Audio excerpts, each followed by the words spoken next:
In this lesson, we're going to continue with some rational expressions. We're going to start putting operations between sets of expressions. In particular, today we're going to do multiplying and dividing. Before we do that, we need to review yesterday's stuff, how to simplify and do restrictions. We said yesterday we can simplify if the things appear on the top and the bottom and are the same, and they're multiplying. Only if they're multiplying. So if we look at the first one, it's made up of things that are being multiplied together, both top and bottom. I notice some of the things on the top and the bottom are the same, or at least they have the same factors. I can divide both of those by 6. I've got -1 and 2. Sorry, not 2, 3. I notice I have x's on the top and the bottom. I can cancel 2 x's here with 2 here. I'll get 1 left over. And I can do the same thing with the y's, 1 y from the bottom and 1 y from the top. I'll get y squared. We also talked about restrictions. Restrictions are things that made the bottom equal 0.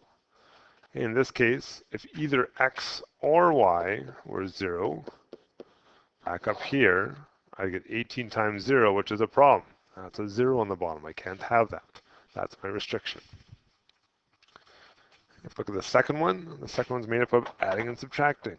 I need it to be multiplying before I can cancel. So that's common factor at the top. That's common factor at the bottom. And then we can recognize I have the entire expression the same top and bottom. I also have the 4 and 16, which are both divided by 4. And if I divide them both by 4, I get 1/4. Well, that's way easier to work with than that messy expression at the beginning. I've simplified it. I need to do restrictions. This one's a little trickier with restrictions.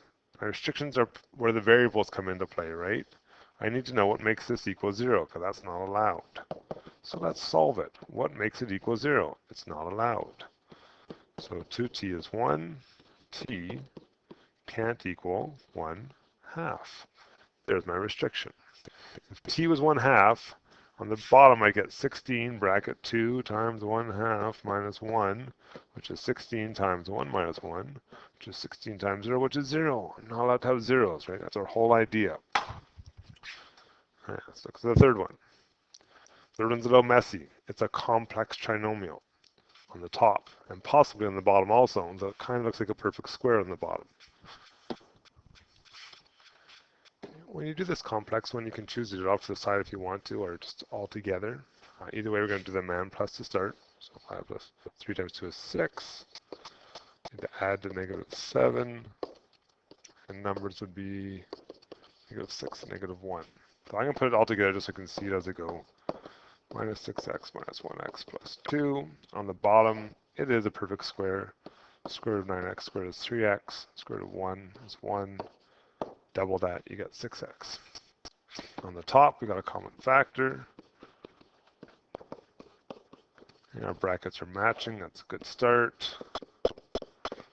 Okay, and then we've got to write our leftover stuff on one bracket and our common stuff in the other. Now on the bottom, 3x minus 1 squared, I'm going to write it out twice so I can see what I'm going to cancel. Now, these two things, right? Okay, so my answer is just x minus 2 over 3x minus 1. Now that's adding and subtracting again. That's as far as I can go. Okay, restrictions. I need to know what makes the bottom equal 0. So I say to myself, what makes it equal 0? So 3x, 1x is 1/3. That's a restriction. Now we canceled out something, but it was the same term we already had in the bottom still. So I don't have to write it down twice. It's the same restriction.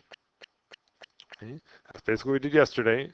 Today we're going to extend it just a little bit by putting some operations between rational expressions. Sometimes you can't simplify within a single rational expression.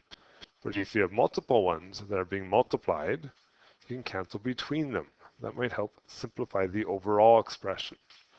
Okay, everything else remains the same. It has to be the same on top and bottom. It has to be multiplying. And restrictions are things that make the bottom equal 0. Okay. If I look at this first expression, there's nothing in here that I can simplify. 6 and 5 aren't divisible by the same number. X's and Y's are different letters. This dot in the middle is a symbol for multiplying, though, which means I might be able to simplify between these two expressions or between these two expressions. And I can. Okay, so how I'm going to approach this, I'm going to write it out again as two fractions. I'm going to cancel. 6 and 12, both divided by 6. I'll be left with a 2 and a 1. 25 and 5, both divided by 5. So I got a 5 and a 1. I can do 2x's with 2x's. I'll have 2 left on top. 3y's with 3y's. I'll be left with 4 on top. And now I'm going to do the multiplying. When you do multiplying fractions, remember to go straight across. So 1 times 5 is 5, x squared, y 4. And on the bottom, 1 times 2 makes 2. There's our simplified expression. What are the restrictions? Well, I only got the number 2 on the bottom now, but originally, in one of the fractions I had a y on the bottom, and the other expression I had an x on the bottom. So I have 2 restrictions. Both x and y can't be 0. Okay? You guys try the next one, pause it, give it a try, see if you can do it. Okay, 2 fractions. 8 with 16 gives me 2 and a 1. 3 and 24 gives me an 8 and a 1. 1x with 1x. 2 y's with 2 y's. 2 a's with 2 a's. The only trick is make sure you're in the right spot afterwards, right? 5 b's with 5 b's. Okay, can I go further? Well, I hope you noticed that you have this situation here, right? That can be simplified further. So on the first one, I've got x cubed over a times, if I divide both those by 2, 4b cubed over y. Now I'm ready to put it back together. I'll get 4b cubed x cubed. Order doesn't really matter. I just put them in alphabetical order. Over a y. There's our simplified expression. Okay, any restrictions? Well, obviously I got an a on the bottom. Can't have that. I got a y on the bottom. Can't have that. Previously, did I have any other letters on the bottom? Yep, I had an x and a b. So I've also got to list x and b as things that can't be 0. Any of those variables come zeros, I get zeros. That's a problem. Okay, let's look at the next one. Can I simplify? Well, I see adding and subtracting. We know we can't simplify with adding and subtracting. I know someone's tempted to try and simplify these things, but I see pluses and minuses between them. Can't do that. That's turned into multiplying. That's factor. So on the top of the first one, common factor. On the bottom of the first one, simple trinomial. I'm going to use a dot for multiplying.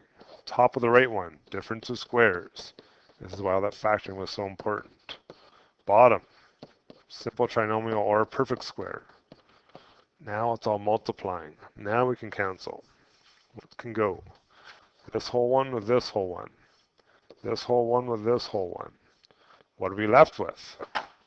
We're left with an x times an x plus 3 on top, and an x minus 2, and an x plus 1 on the bottom. I'm not going to FOIL these out. I'm going to leave them the way they are. Down the road, we want to graph this. This is actually a better form for graphing, okay? The previous ones I multiplied out just because there was no brackets involved. They're just terms beside each other. Restrictions. Can't have 2, because 2 minus 2 makes 0. Can't have negative 1, because negative 1 plus 1 is 0. Go back up. What else did we cancel? We canceled a 3 1 out and a negative 1 out. Right, that one and that one. Okay, the things that would make the bottoms equal 0. You guys try the next one again. Same ideas. Try it. Okay. Top left. Simple trinomial. Bottom left. Simple trinomial.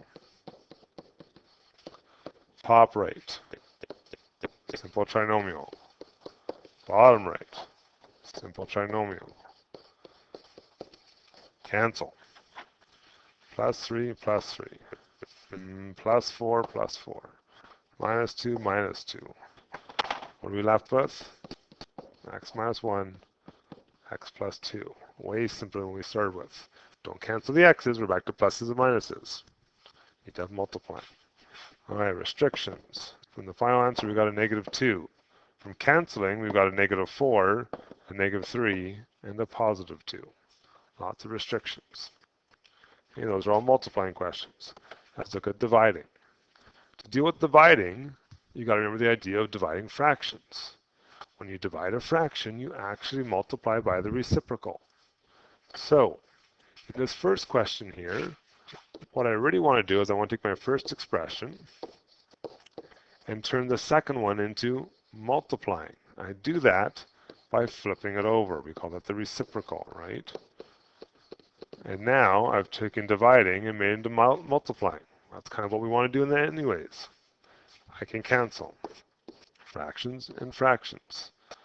5 with 10, divide them both by 5.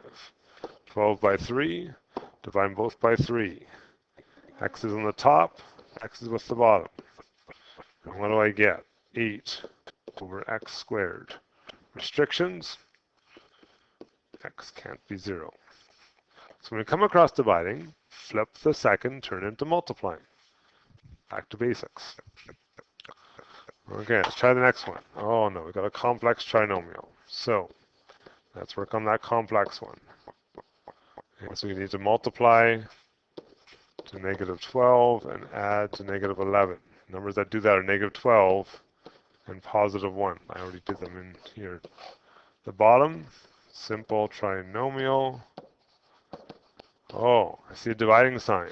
Let's turn it into multiplying. I'm going to just flip it over first. Down the road, if you get good at this, we'll flip and factor at the same time. Okay, the top left, common factor, working on that complex. And bottom is still the same. And the top right, that looks like a simple trinomial. Bottom looks like a common factor. Okay, we're almost done the top left. We're working on that complex one. That's why I said something like to work on the side, make it a little bit easier. Your choice. I got a minus 4, 3a plus 1. On the bottom, a minus 3 and a minus 4. We turned our dividing to multiplying. So down the road, we can cancel. And we're down to that point right now where we can cancel. What can go? A minus 4, a minus 4. 3a plus 1, 3a plus 1. A minus 3, a minus 3. Our left was on top, a plus 2. And on bottom, a. Okay, we need some restrictions. Obviously, from the end, a can't be 0. That'd be a problem. The pre-canceling, we can't have a 3, a 4. And the tricky one, 3a plus 1 can't be 0. So let's solve it. And a can't be negative 1/3. And there's your restrictions. So dividing isn't really any different than multiplying, so we got to remember to flip it first. Okay, last one, give it a try. If you can do this, you can do everything we've done for the last 2 days so far. It's all put together. What do I notice on top? Well, I can't really factor that. I can write it out twice. That makes my life easier. On the bottom, I got a 3, and I see a difference of squares. X minus 5x plus 5. I see dividing, so I want to turn it into multiplying. I'm going to flip and multiply at the same time. So I'm going to take the top, and it's down at the bottom now. It's got a common factor. And the bottom is going to come to the top, and it has a common factor also. 9x squared minus 2x, and minus, what's that, 15? Okay, a little bit easier. I can't cancel yet because I have a bracket, the top right-hand bracket, this one right here, it's got a simple trinomial involved in it. So I got to figure that out first. So this is all going to stay the same, times, not 3, times 9. And my simple trinomial would be x minus 5 and x plus 3. All multiplying now, great. And the bottom is also multiplying. Okay, so that's why I hope you realize factoring is so important, because we want to be able to do it that fast. We won't always stay on the factoring. We want to be able to simplify. So one of these with this one. Can't cancel the other one because I only have one on the bottom. And x minus 5 and x minus 5. I don't see any x plus 3s. I can't do that. I can do this 9 with the 3 to both sides by 3. And then, again, this 3 with this 3. Okay, so I'm doing a double canceling there, if you will. And what are we left with? Well, on top, I've got a 2x minus 1 and an x plus 3. And on the bottom, I see an x plus 5 is the only thing I think left over. My restrictions can't be negative 5. And pre-canceling can't be 5. And then this one, it can't be 1/2. Okay, there is a shortcut there in case you haven't realized yet. Well, the whole number always goes on top, and the divider goes on the bottom. You just switch your sign, that's all. Okay, that's it. That's multiplying and dividing. That's what we're doing today. Okay, we're just going to try A and B for each of these questions. Hopefully get the hang of it, because tomorrow we're going to start adding and subtracting, which is slightly more challenging.